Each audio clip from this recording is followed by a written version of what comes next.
जनाब, दुनिया भर से इस वक्त सबसे बड़ी खबरें दो हैं। एक तो अमेरिका में होने वाले सदारती इंतखाबात और उसके अलावा अजरबैजान और अर्मीनिया के दरमियान जारी मुतनाज़ा इलाके पर जंग। इन दोनों मौज़ूआत को हम कवर करने की कोशिश करेंगे। सबसे पहले हम अमेरिका सदारती इंतखाबात की बात कर लेते हैं, जहां पे 3 नवंबर को इंतखाबात होने जा रहे हैं और इंतखाबी मुहिम जोरों शोर से शुरू हो चुकी है। बिल्कुल, और डेमोक्रेट सदारती उम्मीदवार जो बाइडेन और सदर डोनाल्ड ट्रंप के दरमियान पहला मुबाहिसा हुआ, जिसमें दोनों उम्मीदवारों के दरमियान शदीद गर्मा गर्मी देखने में आई और एक दूसरे पर संगीन इल्जामात भी लगाए गए हैं। पहले मुबाहिसे में जो बाइडेन को 60% अवाम की हमायत हासिल रही, जबकि डोनाल्ड ट्रंप को 28% उनके हक में राय दी गई। और ये हवाले से कि 3 नवंबर को इंतखाबात होंगे, इस पे हम डिस्कशन करेंगे। बिल्कुल, इस पे हम डिस्कशन करेंगे। और विद दैट, जैसे कि मैंने आपको अर्मीनिया और अजरबैजान का भी बताया, वो भी हमारी गुफ्तगू का हिस्सा रहेगा। मैं इस हवाले से भी कुछ फैक्ट्स आप तक पहुंचा दूंगा। लेकिन फिल वक्त हमारे साथ नवीद हुसैन साहब मौजूद, जो कि एडिटर एक्सप्रेस ट्रिब्यून है, इंटरनेशनल अफेयर्स के एक्सपर्ट भी हैं। उनकी जरा एक्सपर्ट ओपिनियन इस सारी सूरत हाल पे जानते हैं। थैंक यू वेरी मच हमें ज्वाइन करने के लिए। साहब, हमें ये बताइए कि पहला मुबाहिसा भी हो गया, 3 नवंबर को इंतखाबात भी हो रहे हैं। बज़ाहिर ऐसा लग रहा है कि जो बाइडेन को बर्तरी हासिल है डोनाल्ड ट्रंप के ऊपर, और डोनाल्ड ट्रंप जो अपनी मकबूलियत खो रहे हैं, खासतौर पे जॉर्ज फ्लॉयड वाले मामले के बाद और दीगर कुछ उनके बयानात की वजह से। आप कैसे देख रहे हैं अमेरिकी अवाम के इस दफा माइंड सेट को इस मामले में?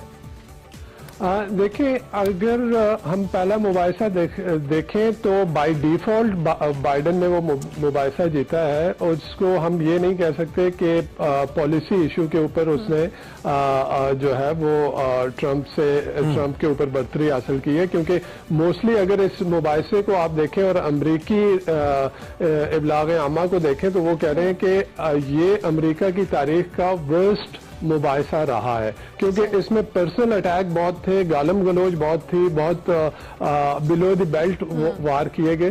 तो अब इससे कता नजर ये कहना कि अब इस एक मुबाहिसे की बेसिस पे हम ये राय कायम कर सकते हैं कि अमरीकी अवाम जो है वो ट्रंप को मुस्तरद करने जा रही है और बाइडेन को इलेक्ट करने जा रही है, मेरे ख्याल में मुनासिब नहीं होगा। आप देखें, अभी बाइडेन को जो पोल्स हैं, पोल्स में बाइडेन को बर्तरी हासिल है, और ये अभी से नहीं, ये इस साल के शुरू से है। लेकिन उसके साथ साथ अगर हम ये देखें कि 2016 के इलेक्शन में हिलरी क्लिंटन को ये बर्तरी हासिल थी। सारे पोल जो है वो हिलरी क्लिंटन के फेवर में थे। फिर लेकिन हमने देखा कि फिर हिलरी क्लिंटन ने ट्रंप से 3 मिलियन वोट ज्यादा लेने के बावजूद वो अभी जिस तरह से आपने भी बात की कि जो बाइडेन को जो मजमूई बर्तरी हासिल रही, क्या हम एक्सपेक्ट कर सकते हैं कि इस मुबाहिसे के बाद, जिस तरह से भी आप डिस्कशन भी कर रहे थे, कि अमेरिका में कोई बड़ी तब्दीली मुतवक्के है? देखिए, अगेन जैसे मैंने अपने पहले जिक्र किया कि राय आमा जो पोल्स हैं, पोल्स जो है वो जो बाइडेन को की बर्तरी दिखा रहे हैं। लेकिन अगेन फिर वो होता है कि जैसे सिंस ये इलेक्टोरल कॉलेज जो है वो पिक करता है, वो इलेक्ट करता है प्रेसिडेंट और वाइस प्रेसिडेंट, तो ये मोस्टली जो कैंडिडेट्स हैं ये स्विंग स्टेट्स की तरफ जाते हैं। मेन बैटल ग्राउंड स्टेट्स तो वाजे होती हैं, लेकिन स्विंग स्टेट्स की तरफ ये जाते हैं।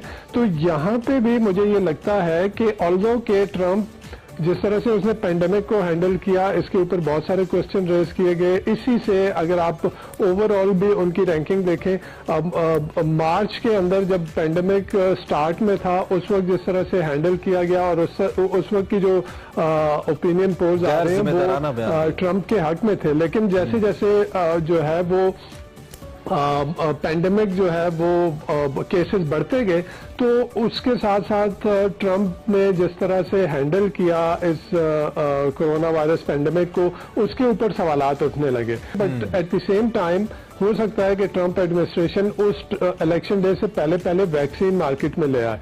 अब वो वैक्सीन अगर आ जाती है इलेक्शन डे से पहले, तो हो सकता है कि ये ट्रंप की जो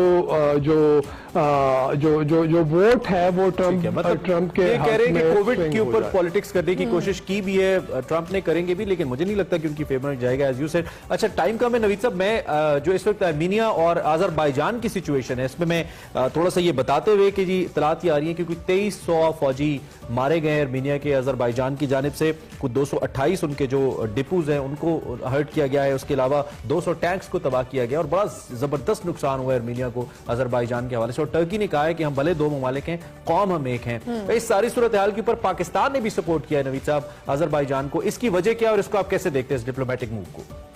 देखिए ये कोई नई बात नहीं है। जो आर्मेनिया और अजरबैजान के दरमियान जो नगोर्नो काराबाग के मसले के ऊपर जो एक डिस्प्यूट है, उसके ऊपर पाकिस्तान ने हमेशा जो है वो अजरबैजान के जो मौक़िफ़ की तायद की है। और ये कोई और पाकिस्तान की ये तायद जो है ये अक़वाम मुत्तहिदा की रेजोल्यूशन के ऐन मुताबिक है, बिकॉज अक़वाम मुत्तहिदा की 4 यूएन सिक्योरिटी काउंसिल की रेजोल्यूशन है, 2 जो है वो यूएन जनरल असेंबली की रेजोल्यूशन है, जो कि नगोर्नो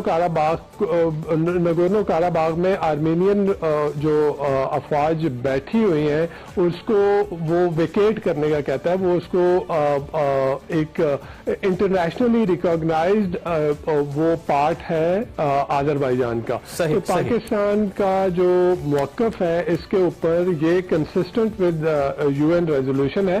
इसके साथ साथ अजरबैजान ने हमेशा कश्मीर के इशू के ऊपर पाकिस्तान के मौक़िफ़ की खुल के हर फोरम के ऊपर हिमायत की है। तो ये एक काइंड ऑफ क्विड प्रो को भी हो जाता है, लेकिन मोस्टली ये है कि ये सिंस अक़वाम मुत्तहिदा की रेजोल्यूशन है इस चीज के ऊपर, तो पाकिस्तान का जो सपोर्ट है अजरबैजान का वो कंसिस्टेंट है उसके साथ। ये बिल्कुल ऐसा ही मामला है जैसे भारत ने पाकिस्तान के कश्मीर के ऊपर कब्जा कर रखा है और अपना हक जता रहा है, वैसा ही मामला आर्मेनिया और अजरबैजान का है। We wish all the best to all Azerbaijanian army people जो कि इस वक्त फाइट कर रहे हैं। हमारी आपके साथ हमदर्दियां भी और बेस्ट विशेस भी हैं, क्योंकि हम ब्रदर इस्लामी मुल्क का हमने जिक्र किया है, तो एक और हमारे ब्रदर दोस्त मुल्क का जिक्र करना और पड़ोसी का जिक्र करना बहुत जरूरी है। हम जो बात करते हैं हमारे मुंह पे मुस्कान आ जाती है। हम बात कर रहे हैं आज चीन की, जिसका आज 71वां कौमी दिन है, और चीन जिसके साथ हम पाकिस्तान की दोस्ती के बारे में बात करें तो हिमालय से ऊपर, समंदर से गहरी, शहद से मीठी, we call ourselves iron brother. CPEC ने हमें मजीद करीब किया है,